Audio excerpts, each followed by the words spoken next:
வணக்கம் நண்பர்களே. இன்றைய அரசியல் உலகில் பரபரப்பை ஏற்படுத்திய இரண்டு முக்கிய செய்திகள் பற்றி பார்க்கப் போகிறோம்.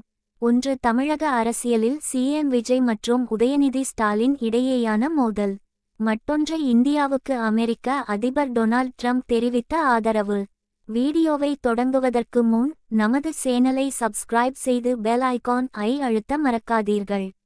முதலில் தமிழக அரசியலுக்கு வருவோம். தமிழக சட்டப்பேரவையில் சமீப நாட்களாக ஆளும் டிவிகே அரசுக்கும் எதிர்க்கட்சியான டிஎம்கேக்கும் இடையே கடும் வாக்குவாதங்கள் நடைபெற்று வருகின்றன. முதலமைச்சர் விஜய் தனது அரசின் திட்டங்கள் மற்றும் வளர்ச்சி நடவடிக்கைகள் குறித்து சட்டப்பேரவையில் விளக்கமளித்தார். ஆனால் எதிர்க்கட்சித் தலைவர் உதயநிதி ஸ்டாலின் முந்தைய அரசின் திட்டங்களுக்கு புதிய பெயர் சூட்டி விளம்பரம் செய்கிறார்கள் என்று குற்றம் சாட்டியதாக தகவல்கள் வெளியாகியுள்ளன. இதனால் சட்டப்பேரவையில் பரபரப்பான சூழ்நிலை உருவானது. டிவிகே ஆதரவாளர்கள் மக்கள் மாற்றத்திற்காகவே விஜயை தேர்ந்தெடுத்துள்ளனர் என்று கூறுகின்றனர். மறுபுறம் டிஎம்கே ஆதரவாளர்கள் அரசியல் அனுபவம் இல்லாமல் ஆட்சி நடத்துவது சவாலாக இருக்கும் என்று விமர்சித்து வருகின்றனர்.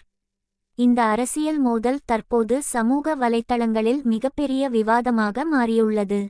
சிஎம் விஜய் மற்றும் உதயநிதி ஸ்டாலின் ஆகியோரின் ஒவ்வொரு பேச்சும் தற்போது வைரலாகி வருகிறது. இரு தரப்பினரும் தங்கள் நிலைப்பாட்டை வலுவாக முன்வைத்து வருகின்றனர். வரும் மாதங்களில் இந்த அரசியல் போட்டி இன்னும் தீவிரமாகும் என அரசியல் விமர்சகர்கள் கருதுகின்றனர். இப்போது சர்வதேச அரசியலுக்கு வருவோம். அமெரிக்க அதிபர் டொனால்ட் ட்ரம்ப் சமீபத்தில் இந்தியா குறித்து முக்கிய கருத்து ஒன்றை தெரிவித்துள்ளார்.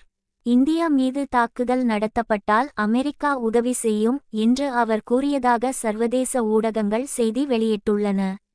இந்த கருத்து உலக அரசியல் வட்டாரங்களில் பெரிய கவனத்தை ஈர்த்துள்ளது. இந்தியா மற்றும் அமெரிக்கா கடந்த சில ஆண்டுகளாக பாதுகாப்பு, தொழில்நுட்பம் மற்றும் வர்த்தக துறைகளில் நெருக்கமாக செயல்பட்டு வருகின்றன. இதன் காரணமாக இரு நாடுகளுக்கும் இடையேயான உறவு மேலும் வலுப்பெற்று வருகிறது. சமூக வலைத்தளங்களில் சிலர் ட்ரம்ப் இந்தியாவுடன் இணைந்துவிட்டார் என்று பதிவிட்டு வருகின்றனர். ஆனால் உண்மையில் ட்ரம்ப் இந்தியாவுக்கு ஆதரவு தெரிவித்திருக்கிறார். அவர் இந்திய அரசாங்கத்தில் சேர்ந்தார் அல்லது இந்திய இராணுவத்தில் இணைந்தார் என்ற தகவல் உண்மையல்ல. அமெரிக்கா மற்றும் இந்தியா இடையேயான பாதுகாப்பு ஒத்துழைப்பு அதிகரித்து வருவதாக மட்டுமே தற்போது அதிகாரப்பூர்வ தகவல்கள் தெரிவிக்கின்றன. இதனால் ஆசிய பிராந்திய அரசியலிலும் புதிய மாற்றங்கள் ஏற்படலாம் என நிபுணர்கள் கூறுகின்றனர். நண்பர்களே, ஒருபுறம் தமிழகத்தில் சிஎம் விஜய் மற்றும் உதயநிதி ஸ்டாலின் இடையேயான அரசியல் மோதல். மறுபுறம் உலக அரங்கில் இந்தியாவுக்கு அமெரிக்காவின் ஆதரவு. இந்த இரண்டு செய்திகளும் இன்று அதிகம் பேசப்படும் ட்ரெண்டிங் தலைப்புகளாக மாறியுள்ளன. இந்த விவகாரம் குறித்து உங்கள் கருத்து என்ன? சிஎம் விஜய் அரசின் செயல்பாடுகள் எப்படி இருக்கின்றன? இந்தியாவுக்கு அமெரிக்க ஆதரவு கிடைப்பது நல்ல விஷயமா?